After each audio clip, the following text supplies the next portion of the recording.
ஆங்கில புத்தாண்டை முன்னிட்டு சிதம்பரம் நடராஜர் கோவிலில் சிறப்பு யாகங்கள், பூஜைகள் நடைபெற்றன. திரளான பக்தர்கள் பங்கேற்று நடராஜரை தரிசித்தனர். செய்தியாளர் செல்வ கணபதி இணைப்பில் இருக்கிறார். செல்வ கணபதி, வணக்கம். கூடுதல் விவரங்களை சொல்லுங்க. வணக்கம். சிதம்பரம் நடராஜர் ஆலயத்தில் ஆங்கில புத்தாண்டை முன்னிட்டு நள்ளிரவு பிறந்த நிலையில் உலக பிரசித்தி பெற்ற சிதம்பரம் நடராஜர் கோயில் ஆயிரக்கணக்கான பக்தர்கள் புத்தாண்டை முன்னிட்டு குவிந்து வருகிறார்கள். கோயிலுக்கு வரும் பக்தர்கள் நடராஜ பெருமானையும் சுகாம சுந்தரி தாயாரையும் வணங்கிவிட்டு பின்னர் பிள்ளை கோவிந்தராஜ பெருமானை மனம் உருகி சுவாமி தரிசனம் செய்து வருகின்றனர். தற்போது கோயிலுக்கு வெளியே அமைக்கப்பட்டுள்ள தீபம் ஏற்றும் இடத்தில் பக்தர்கள் அவரது வேண்டுதலை நிறைவேற்றும் வகையில் தீபத்தை ஏற்றி வழிபாடு செய்கின்றனர். அதே போன்று கோயில் தீட்சிதர்கள் சார்பில் உலக நன்மை வேண்டி நடராஜர் சன்னதி செல்லும் வளாகத்தில் மகா ருத்ர யாகம் செய்து வருகின்றனர். யாகத்தையும் பக்தர்கள் பக்தி பரவசத்துடன் சாமி தரிசனம் செய்து வருகின்றனர்.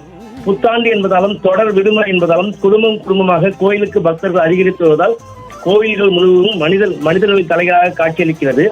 மேலும் நாளை ஆருத்ரா தேரோட்டம் நடைபெறுவதையும் பல்வேறு மாநிலங்களிலிருந்து பக்தர்கள் சிதம்பரம் நடராஜர் கோயிலில் சுவாமி தரிசனம் செய்து வருகின்றனர்.